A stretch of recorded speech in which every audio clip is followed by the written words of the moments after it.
নমস্কাৰ বন্ধুসকল, আজি মই আপোনালোকক লৈ যাম এটা পবিত্ৰ মন্দিৰলৈ যাৰ নাম হৈছে শিৱদৌল।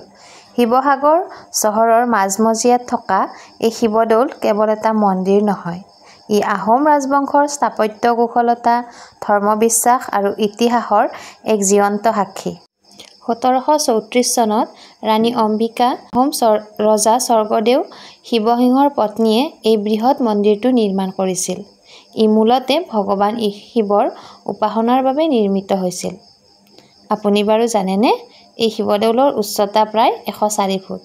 সোণেৰে সজোৱা চূড়াটোৱে এই দৌলটোক আৰু অধিক বৈভৱময় কৰি তোলে।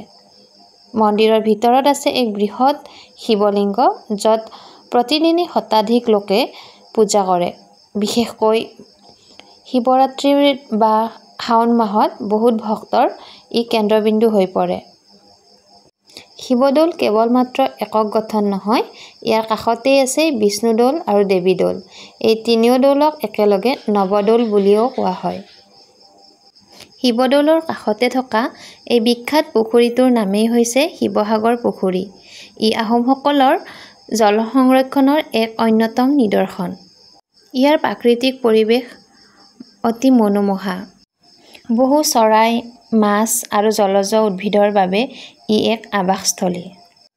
শিৱদৌল কেৱল এটি ধৰ্মীয় অনুষ্ঠান নহয়, ই হৈছে অসমৰ ঐতিহ্য, শিল্প আৰু আস্থা একেলগে এক মুকলি আকাশৰ তলত অনুভৱ কৰাৰ স্থান।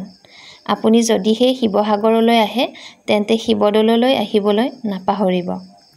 যদিহে আমাৰ ভিডিঅ'টি ভাল লাগিলে, তেন্তে লাইক, শ্বেয়াৰ আৰু ছাবস্ক্ৰাইব কৰিবলৈ নাপাহৰিব।